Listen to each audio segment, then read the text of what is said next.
difference. Some makes guys weak, or like that guys go, man, I was having a really bad month, man, but now I'm good. It's crazy, You know, right? like, yeah, It's crazy. I've talked to some athletes, a few Tampa Bay Buccaneers, big time, superstar players, should be in the Ring of Honor players, ballpark Hall of Famers. After they retired, I heard them say, and they said it to me, they're like, I should have been nicer while I played. Who didn't do autographs, who didn't do pictures, and, some arrogance, some not. But then once it's gone, you miss it because people know what you were, so they're like, I'm not even going to bother you. Yeah. Well, and that's the thing too. A lot of times, I tell guys that are friends of mine that are athletes, and I go when they go, okay, all right, I'll take a picture. Why are you going to do that, man? Yeah. You might as well just tell them no. Right. If you're going to do that, just tell them no. Yeah. Because now you took just as much time to go, hey man, sure, no problem. And now he walks away thinking you're a great guy, and having a great day and having a great experience, and you spent the same amount of time.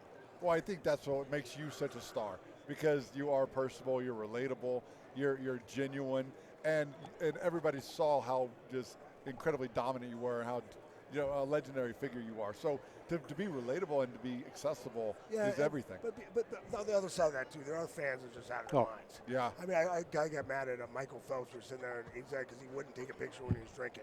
I mean, it was like, look, it was like 8 o'clock, 10 o'clock at night. We're drinking at a bar, and he's like, I don't take pictures when I'm drinking. And the guy got, what an asshole. So I took a picture with him. I don't care. I took pictures, but I'm like, no, don't say that. He's a good guy. Like because I was with him earlier that day and took pictures with anybody. Right. But it was like he had his rule. That's fine. Randy will always tell you that fan is just short for fanatic, and so you're going to get that kind of treatment from the general people. My thing is, and we're both been around fanatics, long enough. They don't realize, they don't understand. There is personal time, and I always stick up for the athletes. Like, if they're at dinner, I would say no. I wouldn't let you sign an autograph if we were at dinner. We were at dinner in L.A.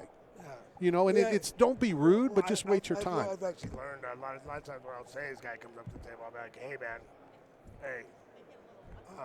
when I get up, where are you sitting? I'll come by, I'll stop by your table before I leave, and if you want to wait, no problem. Sure. But I'm not going to, if you keep getting up. Yeah. I mean, if I'm sitting there by myself, sit down, I'll eat with you. Sure. I don't care. Have a seat. Pull up a chair. But if I'm with a bunch of people, I don't want to ruin their day. Right. No, for sure. It ruins their time with me.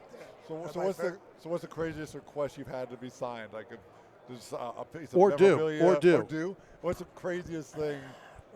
Can we expect the violence, the leg kicks, the chokes, That's all normal. Craziest thing? I don't know. Like sign a baby with a Sharpie, or like anything off the wall, like you see like rock and roll guys.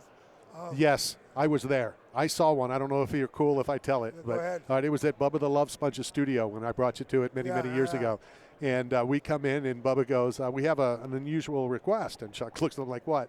Not only did this young lady want to be choked unconscious, she wanted to be naked while she got choked unconscious. It's like being choked unconscious, as you know, is crazy enough. So, he does all this stupid stuff to me on a regular basis. He thinks that's his job. And he embarrasses me on a regular basis, okay? Good at it. So I've told him there's certain people you better not. And you're one of them, by the way. Dana White's one of them, by the way. I'm like, I will have you killed. I will have you shot. So he always asks for that stupid rear naked pretend, right? Yeah. So he goes up to Ben Saunders. No, first Eddie Bravo. Eddie Bravo, 10th Planet. and he looked stupid. I mean, come on, it was just stupid. I mean, don't. So Eddie did a stupid one where he looked like he didn't know what he was doing and all this stuff. The next day, Ben Saunders comes, and I go, just don't ask. So he goes to Ben Saunders, who I had already talked to, and he said, hey, can we take a picture of me being choked unconscious? Well, he got choked unconscious. I didn't know. He didn't know. I wasn't in on it. He had no idea. And so one of my biggest, and I've had arguments with guys in my gym, if somebody taps and a ref puts his hands on you, you stop because there's somebody once didn't, and I've lost my mind. He tapped twice, and Ben Saunders didn't let go. So this is not on Ben Saunders. Yeah. This was a set prank. He's dumb enough to be happy with it. But, yeah, so he got choked unconscious, slobber coming out of his – But it was an honor, because I know how dangerous it is at my age. I'm not a fighter.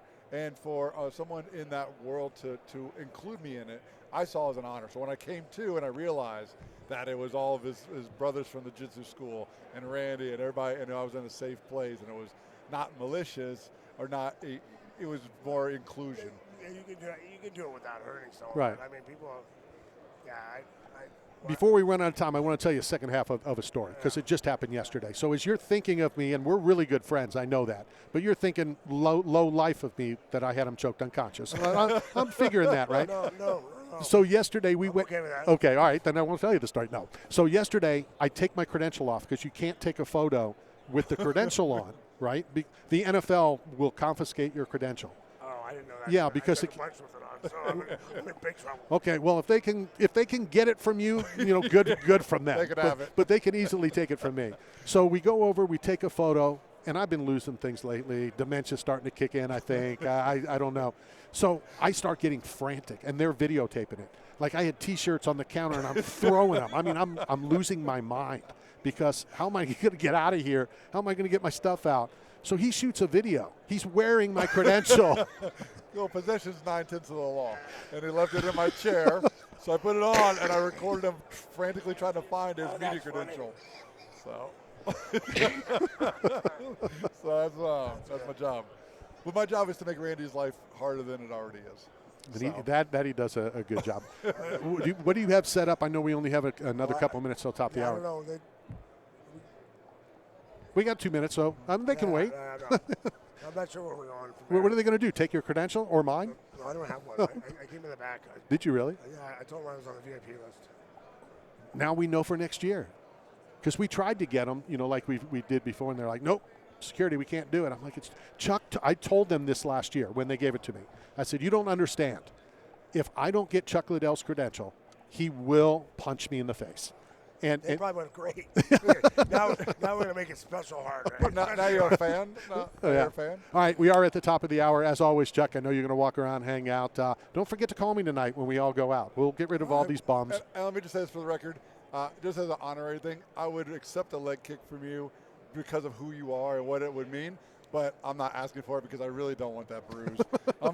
I'm getting smarter in my wise age. I'm telling you, I told him, of all the things to ask for, that one you're going to remember for about 3 weeks. Yeah. About 3 weeks out, the steps are still going to be hard. If you ever do something that dumb, especially with Chuck, this is what I'm going to tell you I'm going to do. Every 3 weeks, I'm going to pay for a flight to fly to Chuck's house to get kicked again. So for the rest of your life, every 3 weeks, you're going to take a leg kick from Chuck. It would be an honor. It would suck. You're an idiot. It would be an honor. All right, we're at the top of the hour. Chuck, as always, thanks for stopping by. My show is your show. Stop by anytime. Coming to you live from the Mandalay Bay Convention Center. This is Knockout Radio, brought to you by 8 Man Strong, BioAccelerator, Staff Zone, and Bucked Up Energy Drink.